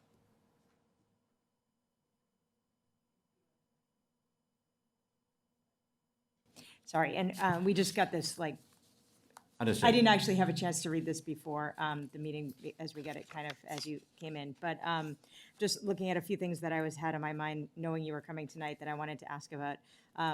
Point Webster carpeting, I see it's on schedule for this summer. Is that actually happening? The Mayor told me to get it done. Excellent. Principal Barrett will be very happy to hear about that. And is there any way you could just, because the high schools aren't on here, is there a way you could just kind of speak to some of the work that might be happening at them? Just Jotted during the public forum. there I you jotted go, some right? notes. It's because you knew I was going to ask. But probably the biggest of them all is North Quincy High School, again with the support of the City Council and Mayor. We just completed a $1.8 million boiler room replacement without participation in the MSBA. It needed to be done. I will say, you'll see in the listing that the Parker School is scheduled to have an MSBA Accelerated Repair Program boiler replacement project. It's underdoing all the workings and the macerations for the MSBA now, but it's being bid for summer 2025 construction. That will likely be the last boiler room the MSBA does. Their resources are limited, the cost of everything is skyrocketed, and they've elected to put their money in other areas, which they're certainly entitled to do. So we may have across or an acknowledgement on the door that it's the last one they're going to do. So the North Quincy High School boiler, that boiler room, it was a substantial project, done in one summer, it was done excellent. We're doing another one this summer at Point Webster Middle School, again, not MSBA, no participation. But in addition to the boilers at North Quincy High School, we had to replace the main power components to the building. We couldn't shut the electricity off, and if they popped, we couldn't have turned it back on. That was significant. That's what caused the interruption in food service out of North Quincy last summer, but it just had to happen. We replaced the carpeting in dozens of the classrooms at North Quincy High School. Not only just the original Raider Red, there's other colors that were done through the years that have just worn out. In addition, because of ADA and IEP compliance requirements, we did ceiling tiles and sound panels in, I think, 12 rooms last year, 12 rooms the year before, and we're slated to do them again this year. So I think behind the scenes, a lot of the teachers are asking for those students, so they get renovated classrooms. But they come in, the rooms look great. We did the science lab in room 430 in collaboration with Principal Gilbert and some funding that he received and funding from the housing development across the street. We got that done. Some of the stuff that, quite frankly and honestly, and I apologize, but never would have been done if the school department was still doing the building. The ornamental entrance on Hancock Street, that beautiful cast stone entry and the pillars and all, had water damage for years, and hunks of stone were falling over the entrance. So we didn't just take it off and throw it out. We took them off, we recast new pieces, and rebuilt that to the original specifications. So that stonework's all in. It looks beautiful. The roofing is supposed to happen, I believe, this Friday. So things like that is great. There's almost constant painting going on there. The 7 teacher and staff kitchenettes have been completely gutted out and renovated. Plumbing upgrades over every faucet in every bathroom, flushometers, bubblers. You know, we've cured original construction 1979, 1980 plumbing problems. We're just resolving now. Because there was a focus on doing that. Trash trucks crashed into the building at the loading dock. That's all been repaired. LED lighting replacements throughout, but there's many. Those buildings are huge. Quincy High School is number 1 at 10%. North Quincy High School is number 2 at 9% of the entire city's energy use. Quincy High School is 10% of it. North Quincy High School is 9% of it. So everything we can do in those buildings for energy conservation measures really pay back. It's huge, and both from the green sense, but from the pocketbook as well. I think that's what I'll hit on North Quincy High. Again, that could go on forever. Quincy High School, a design flaw with the HVAC system in the gymnasium because the 2-story gym with the mezzanine level and the tracks was sweltering hot up top. We've designed and have awarded the contract to install de-stratification fans. I think I talked in the past, we're going to do this fan product called Big Ass Fans, but we elected not to do them. We thought that might be target for the basketballs and volleyballs and everything else. So we're going to a different thing that we had mechanical engineers design. That will be done summer of '24. Same thing, we did LED replacements and lighting in there. I just got word from Keith Segala today about some grant funds that he had to update and modernize the automotive technologies area. We're going to work with them to implement all of that. It's a huge building. It's getting up there in age, believe it or not. There's ongoing ventilation issues and fan burnouts. We do that constantly. I made reference to it earlier. The plumbing system of the building's fine. The users of the building aren't always fine. They're flushing things they should not be flushing, and it's causing repeated backups in the administration area. So we have engineers in there trying to solve for that problem, and it may well be digging up the floor and putting in grinders like they do on ships to grind up what gets flushed. There's another issue, original design, and it's one of the energy efficiency undertakings people do, where they like the spring-loaded or the sense and motion hand washing and sinks. Underneath, there's the hot and the cold water, and the little thing that combines them. Like everything else they're made of plastic, they wear out. The hot water wears them out.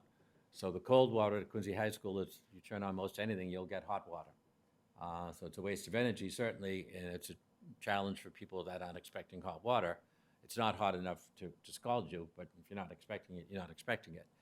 But the fix for that is replacing every one of them in that large building, and the code requires we replace them with the same product. So it's going to be a repeat of that project, that problem. So we're actually going to go and try to get a waiver from the code requirement. It's a long, long stretch. I doubt we're going to get it, but we have to at least make the effort. It's just going to be a forever issue there. That's great. And it's not just there, it's every building. A lot of the things that are designed to save energy actually cost you money. We can't shut the lights off at Central Middle School right now. The lighting control system is fried. It's a proprietary system. Nobody else can fix it, and that company is out of business. So we have to spend thousands of dollars to be able to shut the lights off, when you can do it with a light switch and a motion sensor. But the code requires that whole fancy system. Now, what about the auditorium lights in the high school? I know, and we have a lot of prestigious events in there, and they blink. There's no dimming. It's either all on or it does this wicked, annoying blinking all the time. At Quincy High? Yeah, Yes. Quincy High. So again, with the mayor's support, there's $75,000 in the current funding from the CIP to replace those lights. And when will that be done? We have to get everything else. Everything's so expensive now, you can't do anything without like full closed sealed bids. So we have to have specifications for it. We can't just say, hey, Sandoval Electric, change those lights. Those days are gone. So it's a timely process, but the engineers are working on developing the specifications and the design and picking the fixtures and all of that. Okay. And you don't want to just go in and put any run-of-the-mill cheap fixture either. You acknowledge it's a very beautiful space. There's all different types of vents in there. You don't want to just go up and put a 4-foot fluorescent tube in that space. You Right, want to for do sure. it appropriately. So Yeah. there's that consideration about taking a step back and doing it properly as well. So do you think it would be like a whole nother school year before that kind of gets to, I mean? I would hope not, honestly, Okay. and because that's actually one of the things that can be done during the school year, whether it be evening hours or somebody with, to get the Cory and the fingerprint and working the auditorium when the students aren't in there. So it doesn't have to be delayed to the summer. It's not going to interrupt the use of the school. But I can't say when the specs will be done and the bid will be awarded. Okay, thanks. And you said we could follow up with you when we get that final draft if we have questions on anything else? Sure. My Okay. name's Dave Murphy, D. Murphy, Quincy, Maine. Thank you, Paul. Sure. Appreciate it, thank you.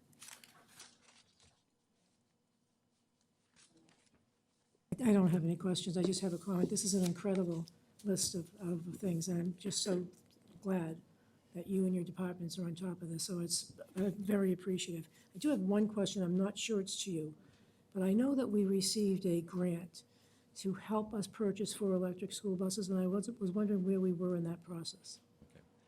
So that was one of the initiatives that Shelley Dean was advancing. I was involved in it because the time the proposed location for the charging stations and those buses was the former St. Mary's School site. We looked into it. I met regularly with the group from Boston and other users of it.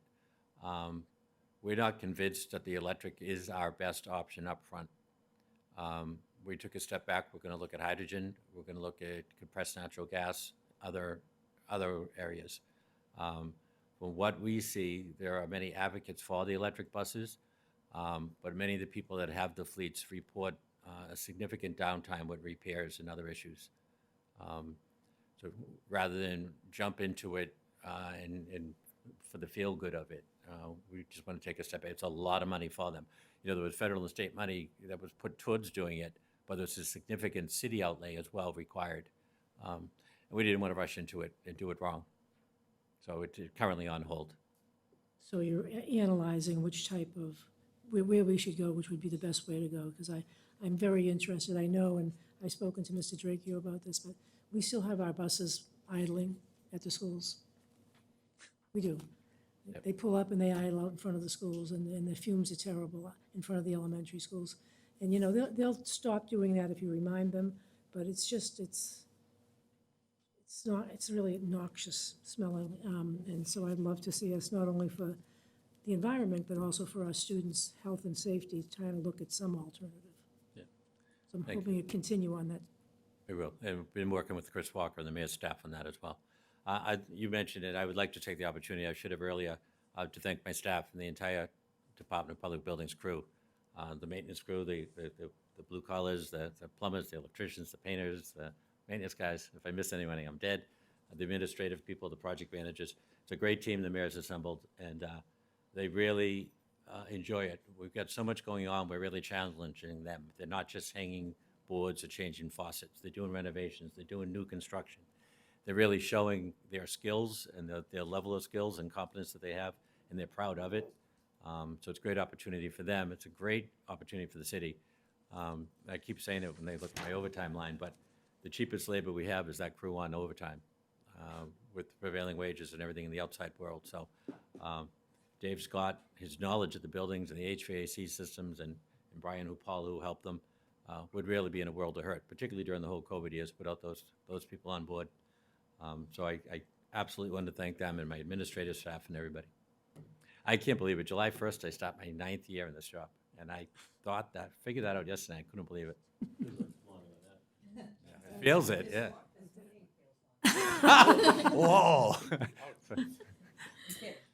Yeah. One other question.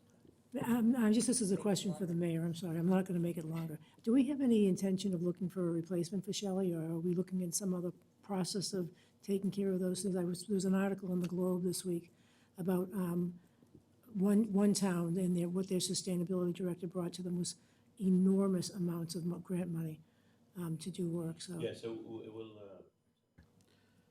we're looking at that right now. We're also, I'm looking at perhaps modifying some of the responsibilities with it as the environmental issues and stuff continue to change.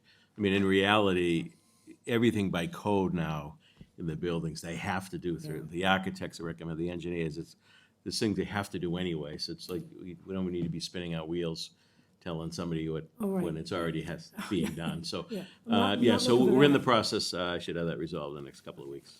Thank you so much. Okay, we're all set. Thank you so much. Thanks, Paul. Thanks, Paul. Thanks, Commish. You're welcome, sir. All right. Next on our agenda is Mr. Mullaney here to do the 2024 Quincy Public School budget transfers.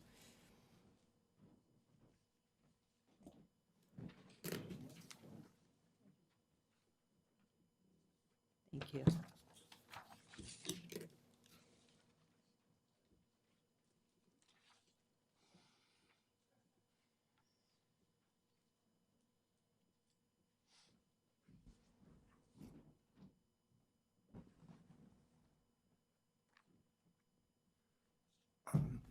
Thank you. As you know, at the end of the year, we wind up with some areas of deficit and surplus. We want to address those. Oftentimes, at the end of the year, too, if there are extra funds available, we look at spending those funds if possible. We find ourselves this year in a situation where we're really just addressing the deficits to get us through the year. And these are the same areas that we touched upon on the quarterly report for March 31st and April. So what we're suggesting we do is make a transfer to the following two lines: special education tuitions, $1,469,000, special education transportation, $800,000. That'll handle the deficits in those lines. And we're requesting the monies transferred from the salary lines, $1,508,000, translation services, $205,000, and then again goes to that reduction in that line item from the current budget. Supplies, $100,000, natural gas, $402,000, and we're not looking for reductions in those lines in the current budget. We had a very light heating season this year. Gasoline, $42,000, and postage, $12,000, which would make up $2,269,000 that would go to those two other lines. Okay. So do we have a motion to approve? Second by Mrs. Hubley? Sure. Surprising. I have a question. Can you just remind me, Jim, and maybe it's just I'm getting older, it's getting late, the salaries. Can you just recap where that overage came from? Sure. When we did the quarterly budget, the following areas had significant surpluses. Instructional classroom teachers, $888,470. Academic programs, $560,061. As well as a large one in the drivers of $616,000. Okay. Okay, thank you. All set? Superintendent roll call? Bergoli? Yes. Mrs. Cahill? Yes. Mr. Guttrow? Yes. Mrs. Hubley? Yes. Mrs. Lebo? Yes. Mrs. Perdios? Yes. And Mayor Koch? Yes. Thank you. Thank you. Thank you, Ms. Mullaney. Next, we have the consent agenda, and we need a motion to approve the items on the consent agenda. Mr. Bergoli, second by Mrs. Lebo. Roll call vote, please. Mr. Bergoli? Yes. Mrs. Cahill? Yes. Mr. Guttrow? Yes. Mrs. Hubley? Yes. Mrs. Lebo? Yes. Mrs. Perdios? Yes. And Mayor Koch? Yes. Thank you. Communications. Upcoming school committee meetings, regular meetings on September 11th, September 25th, 2024 at 6:30 PM, Coddington Building. Workshop meeting to be scheduled to review the school committee goals document. Next on the agenda is reports of subcommittees, FY25 Budget and Finance, summary by Mayor Koch. It's a moot point. We passed the budget tonight. Well said. Teaching and Learning, summary of June 6, 2024 meeting, Mrs. Lebo. Yes, we had a meeting, and there were two main items that we talked about. We heard from Bridget Vaughn and Kim Quinn on updating and aligning kindergarten through grade 5 report cards to go with the new curriculum that we've had in place and with new rubrics. And so we heard a bit of information on that, and it really looks good, and they have been working with the teachers to make sure it's going to work. And the next item on the agenda was, we heard about the excessive chronic absenteeism. And we have, Dr. Perkins and Ms. Marani presented us on that. And we have seen that there have been a significant decrease in that the schools, and especially the principals and their teams, are working very, very hard to have some effect on this. It seems to be working better in the lower grades. The high school, there's still some issues without figuring out how to motivate the kids to want to do what we would like them to do and come to school, because they have the credits, so they don't really feel the need. But we're working on a whole lot of things to try to make that more enhancing. And they're also going to push to have kindergarten included in the numbers, because the kindergarten, the elementary team really feel like we need to make sure the habits are established again after the pandemic and get all the families back establishing them even with the young children. And then Mr. Bergoli and Mr. Guttrow did ask to have the breakdown from K through 3 and 5 and 6, I think, so we could see the difference in the, or was it middle school? Middle school, elementary and middle school, so we could see the difference in those two populations, where the problem is. Mr. Bergoli also asked about if DESE provided any guidelines for promoting students who failed all their classes or failed a number of their classes. And Dr. Perkins said to us that, no, it's completely up to the district whether or not you move a student along who's having some trouble. They would like to know if they could find out, both Mr. Bergoli and Mr. Guttrow asked if they could find out not only how many kids were moving, but if we could find some way to determine why they were leaving or not attending school. And that ended the meeting, and all of the minutes are online, so if anybody would like to read them. Very good. Thank you. Mr. Guttrow, policy meeting, June 6, 2022, summary. Yeah, there were two items. Both of them were discussed today on the full city council agenda. One was the public participation, the other was subcommittees of the school committee. Both of those will be further discussed on September 11th. And so remove the number 11. Is that going towards, do we need a voice vote to remove number 11, revision of the policy section 1019? So I make a motion that we remove the concussion policy Second. from subcommittee. All in favor? Aye. And now we need to vote on it, voice vote. We We just just pulled it out of subcommittee, right? So that Yep. voice vote was to take it out of subcommittee. Now we have to affirmatively pass it, correct, Laura? No. This is just to remove it from the agenda. Oh, remove it from the agenda. And there's a voice vote. All set? Okay. Next on the agenda, can I have a motion to go into executive I'll make a motion, we session? go into executive session for the purpose of discuss contract negotiation with the caveat we will not be returning to regular session. Second. Roll call, please. Mr. Begoli? Yes. Mrs. Cahill? Yes. Mr. Guttrow? Yes. Mrs. Hubley? Yes. Mrs. Lebo? Yes. Mrs. Perdios? Yes. And Mayor Coe? Yes. Thanks, All everybody. right, thank you, everyone.